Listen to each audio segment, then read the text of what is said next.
Let's clear something up right away. The best car for an older driver isn't automatically the smallest hatchback, nor is it the most expensive SUV. Finding the right vehicle is a highly individual compromise, coming down to your daily routine and physical comfort. Specifically, finding easy entry and exit, clear outward visibility, and simple, understandable controls. This animated matrix breaks down 4 key variables to evaluate: visibility, comfort, entry height, and control simplicity. Notice how prioritizing one variable forces a compromise on another. Gaining ultralight maneuverability often means giving up highway comfort. We focus strictly on practical, Australian market used cars. This guide evaluates the mechanical and physical traits of the vehicles, not medical needs. You also have to remember that safety equipment varies wildly by model year and trim level. Just because a model appears on this list does not guarantee it has autonomous emergency braking, blind spot monitoring, or even a reversing camera. You must verify the exact equipment fitted to the individual car you are looking at. Buying a car based on generic advice rather than your specific physical needs guarantees daily discomfort and ultimately a loss of driving independence. Coming in at number 5 is the Suzuki Ignis MF, specifically with the naturally aspirated 1.2-liter petrol engine. The main advantage here is the compact exterior footprint combined with a relatively upright seating position. That translates directly to light steering and effortless parking in tight shopping center spaces. The trade-off for that compact size is a narrow cabin constructed with fairly inexpensive materials, along with noticeable road noise if you take it out on the highway. Looking at the evaluation scorecard for the Ignis, it highlights the upright seating, but also notes the limitations in refinement and rear seat space. Before buying, test the infotainment system, the air conditioning, the reversing camera, and every electrical function. Because these cars spend their lives in urban environments, you also need to check the body panels carefully for parking damage.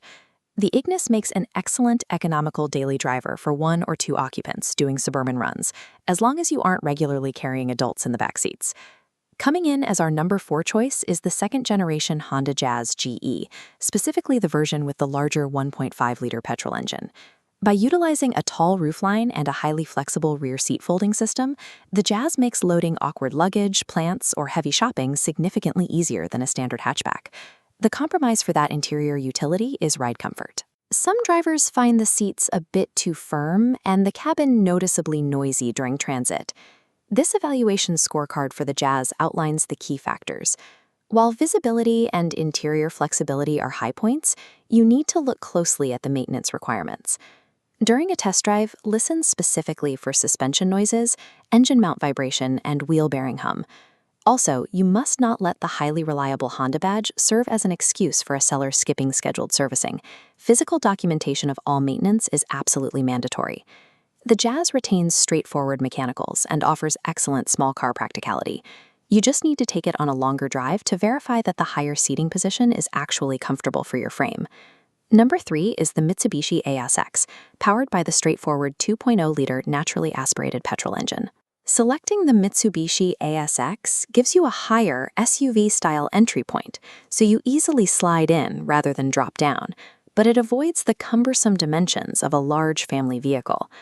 Because this is an older vehicle design, you will encounter higher road noise and a much more basic interior quality compared to modern alternatives. The most critical mechanical check on the ASX is its continuously variable transmission, or CVT. A documented history of transmission fluid changes is absolutely vital for these gearboxes to survive. The ASX scorecard on screen reinforces this point. The easy entry is great, but that CVT maintenance rule is non-negotiable. On your test drive, pay attention for any shuddering, whining, or delayed engagement from the transmission.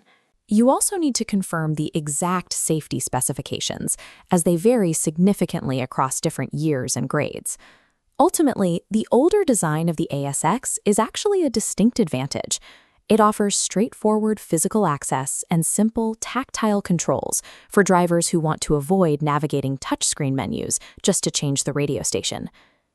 Taking the number 2 spot is the XV50 Toyota Camry, specifically the conventional 2.5-liter petrol version. Opting for a traditional large sedan yields a very spacious cabin, simple physical controls, and a highly comfortable ride that absorbs highway kilometers with ease. The trade-off is its footprint. The Camry is significantly longer than the previous cars, making it less convenient in tight parking spaces, and it features a lower entry height than an SUV. We highly recommend the conventional petrol engine here, simply to avoid the added complication of assessing an aging traction battery. The hybrid isn't bad, it just falls outside the scope of a purely straightforward mechanical recommendation. Looking at the Camry's scorecard, the comfort benefits are clear, but the required checks focus heavily on the car's past life. You must carefully inspect the vehicle for evidence of heavy fleet or rideshare use. Check the driver's seat, the steering wheel, and pedals for heavy wear that contradicts a supposedly low number on the odometer. The Camry provides sustained comfort and broad service support across Australia, provided you have no physical difficulty entering and exiting a lower sedan. Our number one choice is the SJ Generation Subaru Forester. You want the naturally aspirated 2.5-liter petrol engine, expressly avoiding the turbocharged performance models or diesels. Choosing the Forester gives you upright seating and large windows that guarantee excellent outward visibility. You also get a secure all-wheel drive system, providing extra traction on wet roads or loose gravel. The distinct cost of that capability is greater mechanical complexity underneath the car compared to a simple front-wheel drive hatchback. The Forester's scorecard highlights this balance. You get high visibility and all-weather traction, but you must be rigorous with the mechanical checks. Inspect the engine from cold to check for any history of oil consumption. Ignore any seller claiming the CVT is maintenance-free and demand the fluid service history. Finally, ensure all 4 tires match exactly in size and wear, as mismatched tires can damage the all-wheel drive system. If you strictly follow those maintenance rules, the Forester provides an excellent view of the road and a practical cabin, making it the most capable all-rounder on the list.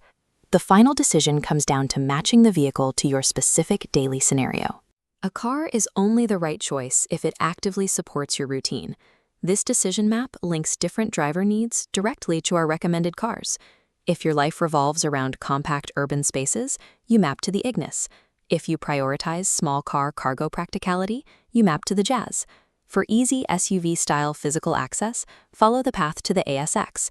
If highway driving and ride quality are paramount, map to the Camry. And for all-weather visibility and traction, you arrive at the Forester.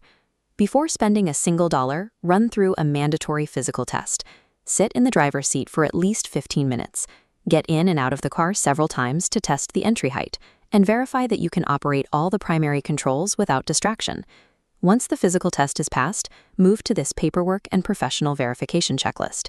You need to run a PPSR search to check the vehicle's financial and accident history. You must physically review the servicing invoices to prove the maintenance was actually done. Finally, pay for an independent pre-purchase inspection to verify the mechanical health and confirm the exact safety equipment fitted to the car. A vehicle is never suitable merely because it appears on a recommended list or has a reliable badge.